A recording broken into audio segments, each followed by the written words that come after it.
Over the last couple of months, I've had so many people tell me that they've had these really uncomfortable ideas and thoughts that have come up for them, and they don't know where it's even coming from. In fact, just this morning, I helped somebody with a really uncomfortable pattern that was showing up for her, and she had no idea what that was about and what to do with it. And we've been seeing a lot of that in the last 3 or 4 months, and especially as we're heading into the end of 2024, preparing for the new year coming up for 2025.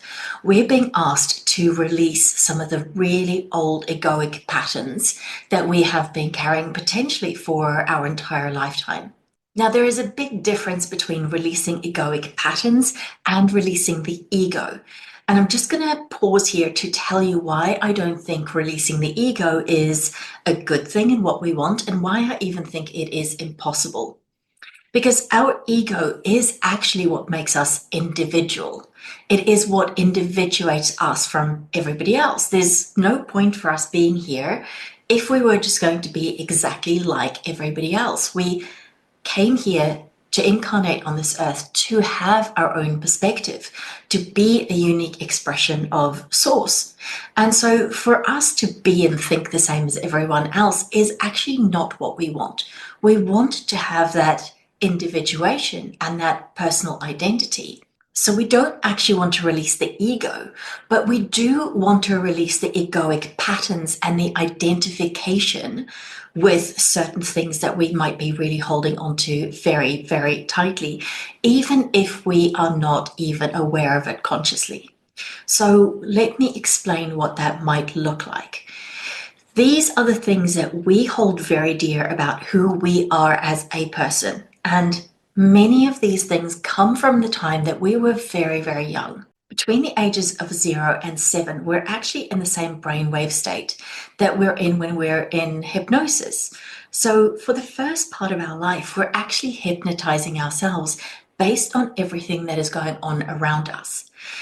And that just means that we are learning how the world works, we're learning how to navigate it, what we need to do to keep safe. And we learn all of that from the people that we see around us. And all of that gets sucked into our brain, even though our brain is not fully developed, to try and figure out, is this good? Is this right? Does this work for me? Is this aligned to who I am? So we take on all of these patterns in the first 7 years of our life. And oftentimes, those things are way too early that we just don't even remember them. The person that I was working with this morning actually picked up the pattern that she was carrying when she was just 2 years old, and she had no conscious memory of that. But it had formed a very core identity of who she thought she was. And this is the sort of patterns that we're being asked to release now. And it may come up and it may look very uncomfortable and unknown to us because we don't consciously recognize it or identify with it.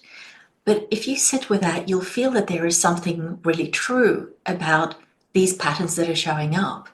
And the reason why they're so uncomfortable is because they come from those subconscious ideas of how the world works, our place in it. And it's those ideas that are popping out at the moment. And for most people, they're popping up very naturally and very organically. So it'll feel almost like a bubble that comes out and it comes to the front. So you can see that bubble and you can feel what that energy is. And then you can let that go. As soon as you recognize it, it tends to pop and dissipate. Now, sometimes you need to actually spend a little bit of time wrestling with what is the energy here? What does it refer to? What is it trying to tell me about what I think about myself? And this is where you can look around the world. You can look at what are the things that trigger you? What are the things that make you feel really uncomfortable? Those are the types of things that we are holding on to. It's those things that almost always will cause that emotional resistance in us. If somebody tells us something different from what we believe, we're not going to want to accept that as truth. And it's all of those things that we are so firm about in our belief systems that we think this is just how it is. those are all the negative beliefs and egoic beliefs. And the more they challenge who you are as a person at an individual level, the more that is a really core belief about yourself. Now, the great thing is if you're willing to challenge those beliefs, then you actually get to see that they're not true and that there is something far more empowering that actually is true for you. And so it just takes that willingness to really challenge the things that you've always held as true about the world, about yourself, how you fit into the world.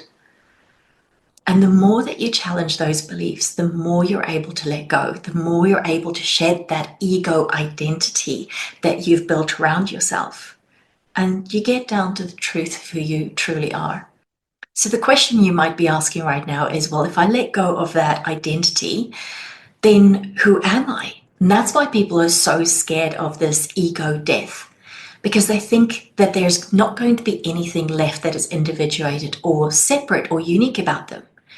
And in fact, the opposite is true. The more you let go of those false layers of self, the more your true self is able to come through. And you don't have to replace these beliefs with new, more empowering beliefs. You've just got to allow your true soul essence to come out. That's where you actually step into a real sense of peace, because you don't have to be something in order to be unique or to be special or to be individuated. That will naturally come through. And it's when we're trying to craft a narrative about ourselves, that's where we're really going to be struggling with authenticity. That's where we're going to struggle with our worth, because we're trying to be something that we're not.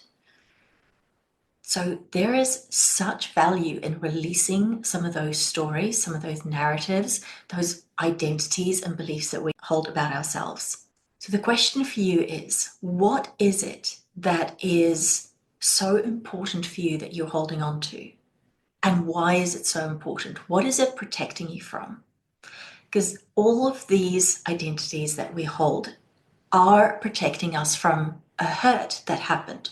Somewhere along the line, you were hurt at a very deep level. And the story that you're telling about yourself is to protect yourself.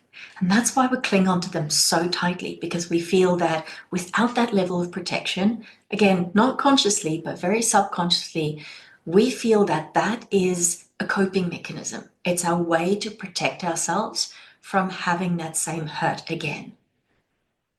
And again, as always, the opposite is actually true. The more we let go of that, the more we're able to bring in new experiences.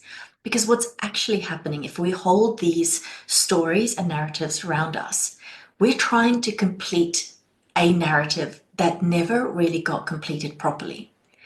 It's like when you're reading a book and you don't get to read the last chapter. You're going to try and constantly find the closure of that book. So this is the same with those egoic identity challenges that we're holding on to. We are constantly trying to rewrite the ending to that story.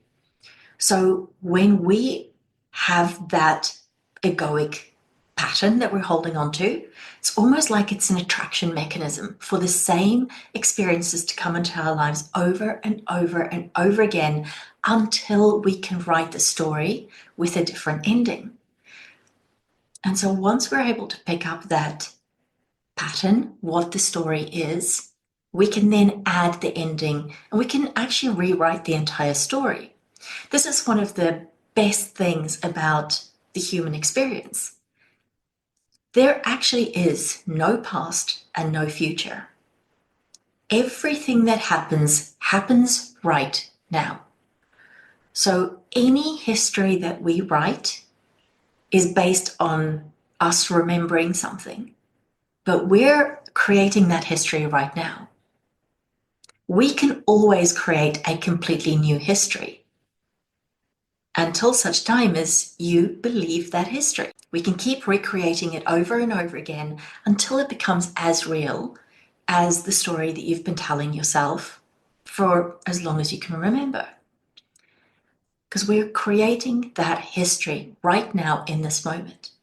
So when we complete that story, that egoic identity story that we're holding on to, when we complete it, we actually finish the history in a way that is much more beneficial to us. And that's where we can then release it, and we won't have to repeat that pattern over and over and over again.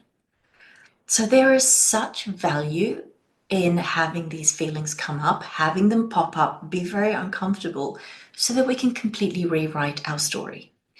Because we're going through a significant shift in humanity right now. 2025 and 2026 are going to be incredible shifts in how we see ourselves, the disclosure of our true nature, of where we come from, who we truly are.